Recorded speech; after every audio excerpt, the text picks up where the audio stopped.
Welcome to Let's Talk Kenmore, a lighthearted podcast aimed at connecting our listeners to their local government and demystifying the role of government in the city of Kenmore. I'm your host, Amber Clifton. In this episode, I sit down with Kenmore's Climate Action Program Manager, Nina Rasmussen. Nina shares the incredible work that she has been doing with the Climate Action Plan and the Solarize Kenmore campaign, and she provides some great insight into how the public can help. Please enjoy this episode of Let's Talk Kenmore. Hi, welcome to Let's Talk Kenmore. I am here today with our Climate Action Plan Program Manager, Nina Rasmussen, and Nina is going to educate me and you all about the city's Climate Action Plan. Hi, Nina. Welcome to the show. Thank you so much for your time. Hi, thanks for having me. I'm so excited to learn about this. Can you kind of start off by giving us like a good overview of what the Climate Action Plan is? Sure. So the Climate Action Plan is basically a roadmap for us to tackle climate emissions, anything that is sort of integral to protecting our environment and making sure that, our area is livable for generations to come. To break that down further, there's sort of two foundational pillars of climate action. So on one hand, you have mitigation. So that's essentially how can we prevent these emissions from going into our atmosphere in the first place? Mm-hmm. And then on the other hand, you have adaptation. So how do we as a society and a community prepare for what we can't control, and how do we make sure that we are resilient to those changes that we might be seeing in the future? Right. Those are sort of the driving factors in putting together this roadmap. And mitigation is often broken down into some smaller sectors as to where our emissions are coming from. Right. So that is typically, buildings and energy. That's, our energy usage in our homes, in our businesses. Transportation would be another one. So that's a large sector. The emissions coming out of our tailpipes when we're driving on the road. And there's a variety of sort of smaller contributing sectors as well. So how we manage our waste, how we manage our natural systems, our habitats, our natural environment. And then, of course, the resilience side of things, that's kind of its own section, again, in that other pillar. Right. So those all kind of come together to help us formulate a plan as to how do we combat this? Right. How do we plan for a future where there are a lot of unknowns? There's a lot of things that can happen. There's a lot of work that we can do, but this helps us prioritize those actions and see what we can do on a local level.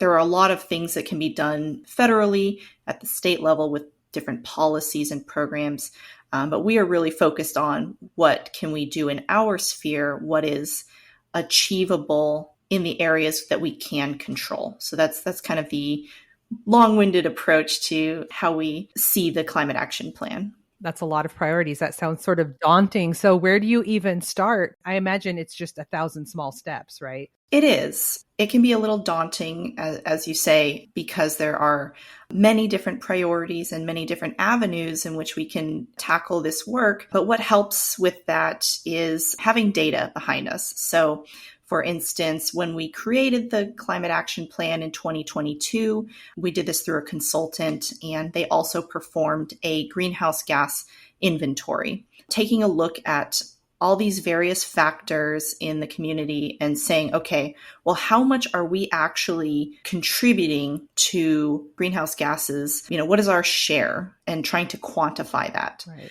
So as we're quantifying this, we're also, it's creating this sort of pie chart of what are our biggest sources. And that allows us to say, okay, buildings and energy and transportation are two really big areas, and we can have some major impact there if that's where we put our resources. Right. While everything is important, we know that there's a great deal of impact that can be made in these areas. Can you explain to me really quick, what is greenhouse gas effect? Yeah, absolutely.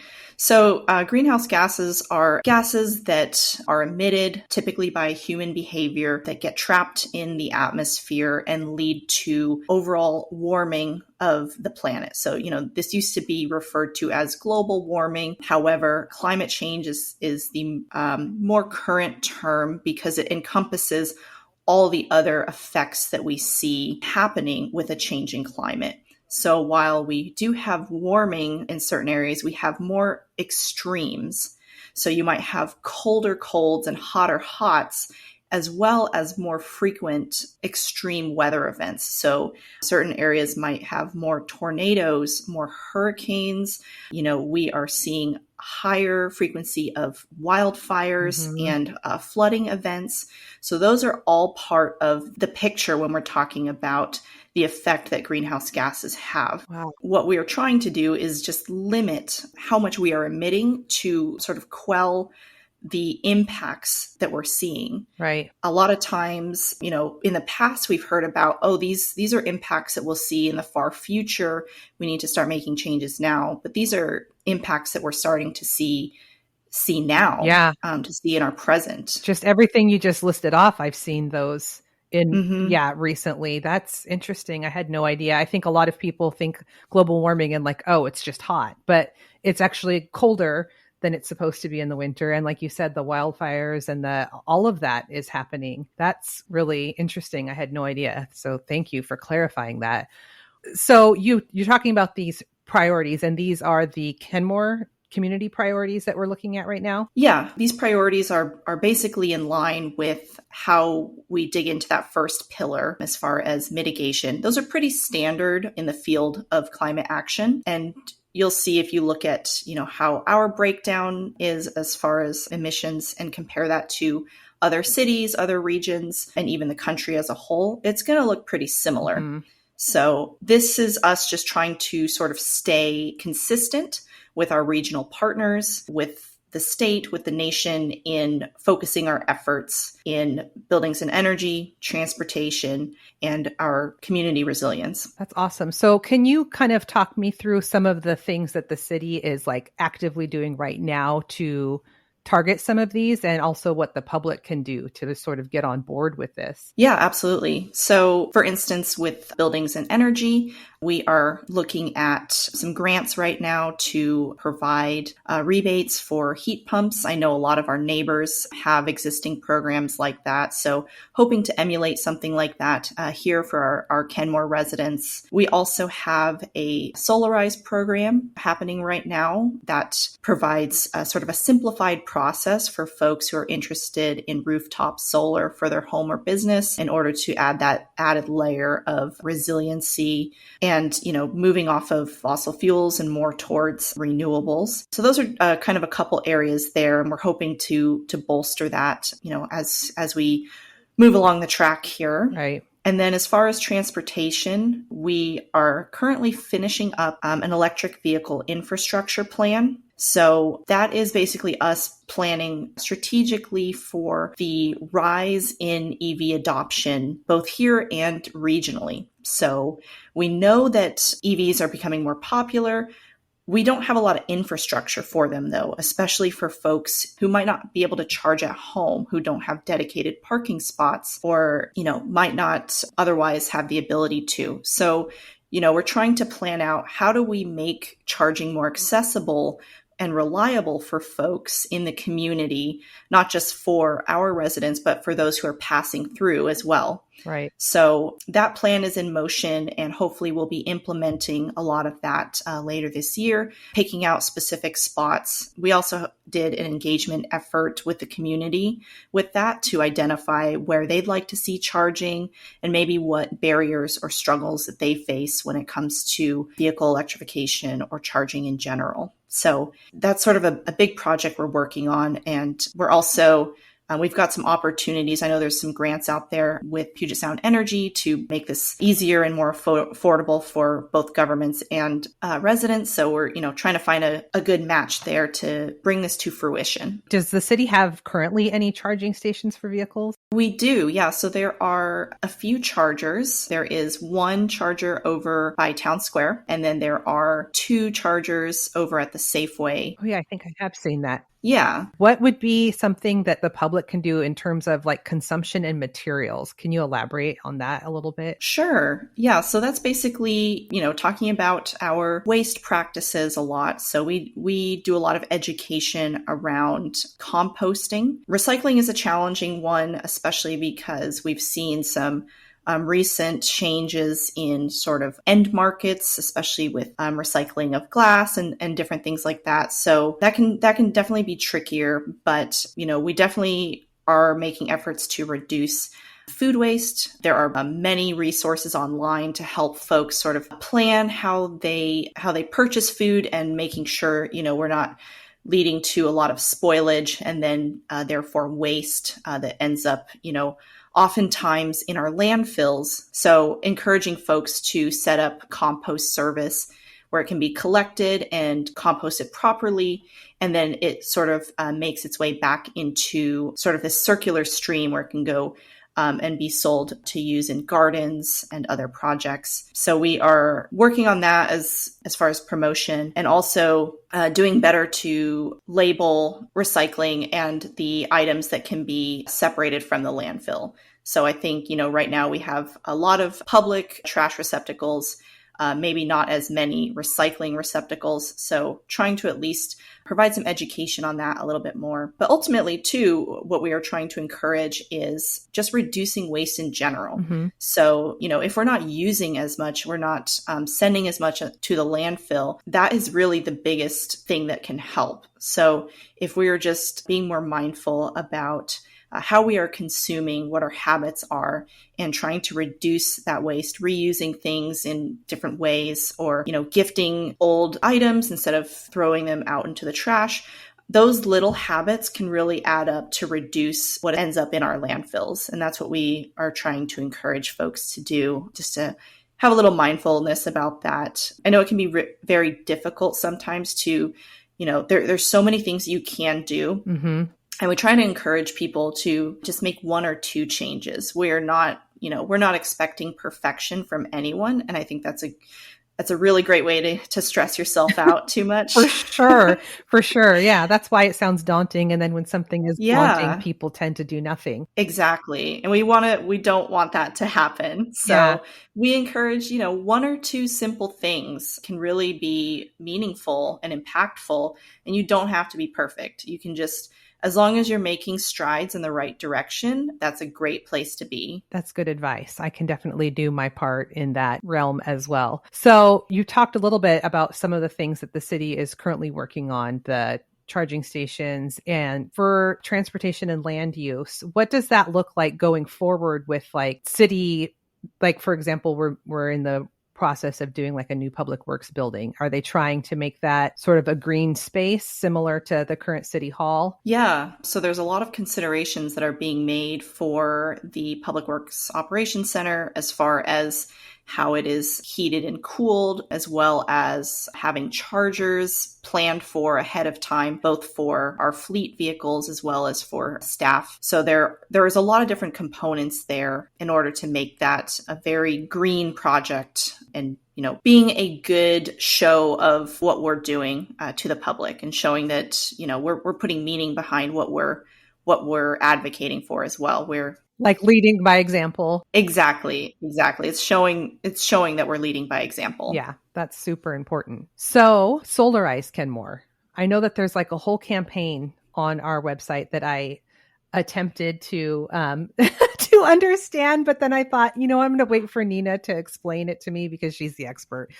So can you explain Solarize Kenmore and how people can kind of get involved with that? Yeah. So we work with a program partner to deliver this program. They are Olympia Community Solar, based in Olympia, of course. Mm-hmm. But they've been working on this for about 5 years or so, doing different campaigns in the Puget Sound region. How it works is they vet reputable solar installers for this program. They look at workmanship warranties, the types of materials that they're using, their overall reputation, how their materials look, are they clear, so that folks are understanding what they're signing up for. And then they contract with those folks in order to provide a little bit of a discount as well. They're using a group purchasing discount for folks. So all these installers are agreeing to this set price. And then if you are interested and you sign up, you'll be assigned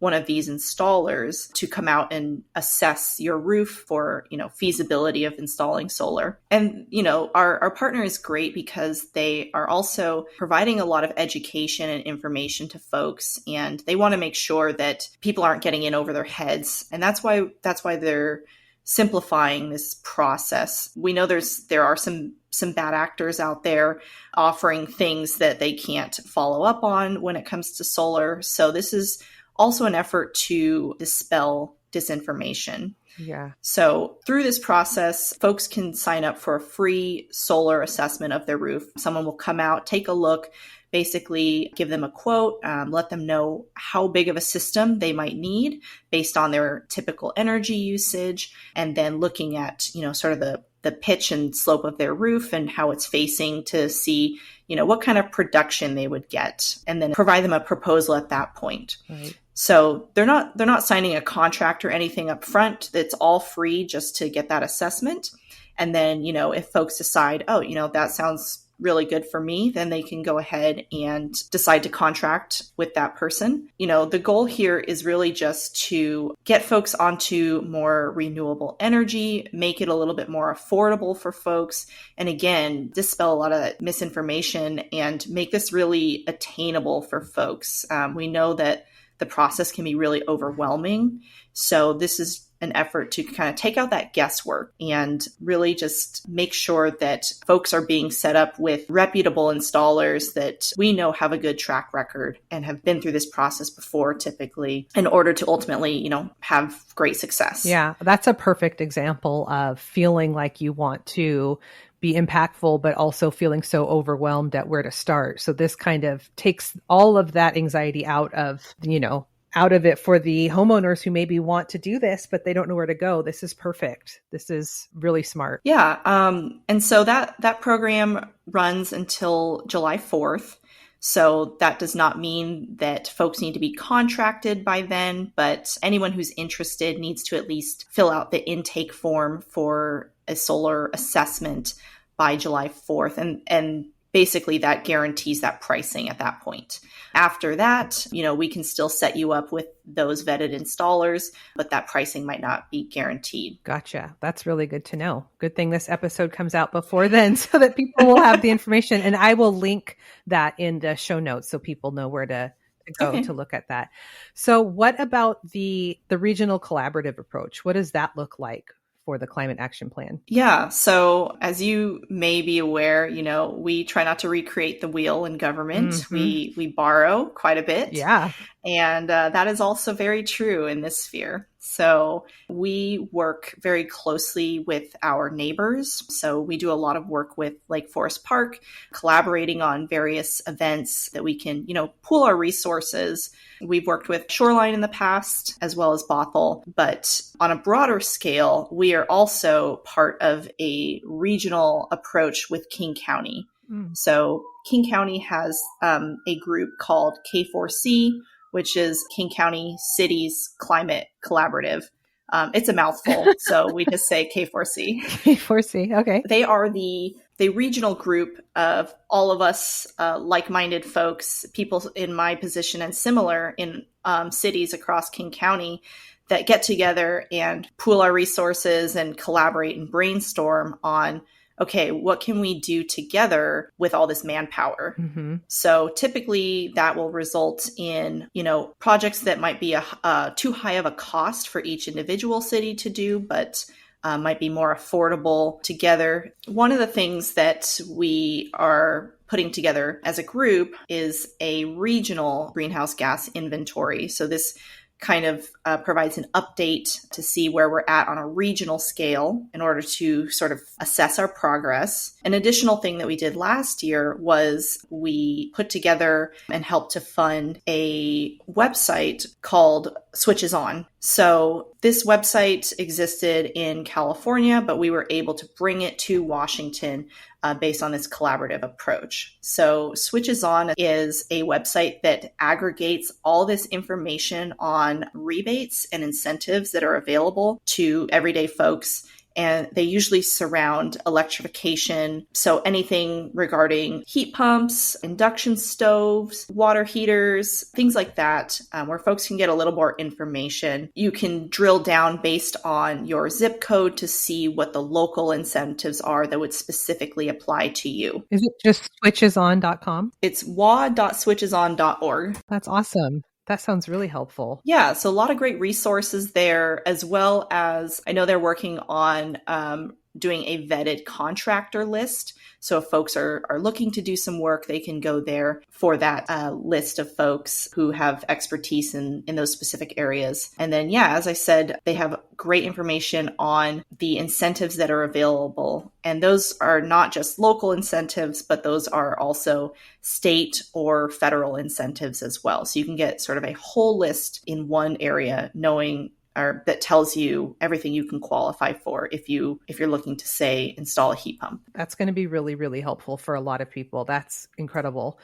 So what are some of these, you had said trying new things to see what sticks, like piloting programs. So what are some of these piloting programs, and how are you sort of brainstorming to figure out, what you're going to throw at the wall to see what sticks? Yeah. So I will say, Solarize was one of those. We piloted it last year for the first time. We really weren't sure what the reception was going to be, but we kind of went into it unknowing, but we had such a great public acceptance and reception to it that we brought it back for a second year. So, we're trying to gauge things just kind of as we go. And, I will also say that I've been here now for 2 years, and my position only started with, me being the inaugural person. So it has been a bit of a learning curve, just trying to figure out how we go about these things. And I will say that in figuring out some of these pilot projects and what sort of sticks, there's a lot of work that we do that really depends on other partners and other departments.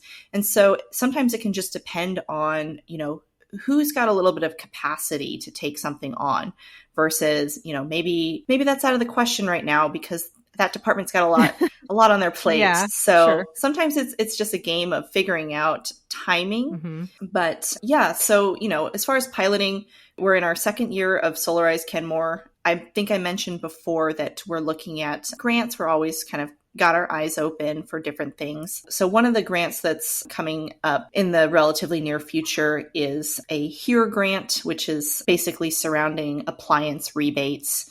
And that is a state grant. So that might be something that we pilot next year, potentially in tandem with Solarize or in place of Solarize, depending on, how this year shapes up. But that's essentially, sort of tackling that top priority of buildings and energy. And while, we are working on that now, there's always more we can be doing. Mm-hmm. So we're kind of thinking through right now, how does that look? How can we best make this effective and impactful and really be an incentive for folks? We know that, money's tight and people may not have the means or the will to, take on this work or at least purchase these sort of big items because they're expensive. Right. So, how can we best help folks make that manageable? Mm-hmm. So that's one of the things we'll be working on is figuring out what that threshold is, where that lies. So that way we're really providing some value to our community. Yeah.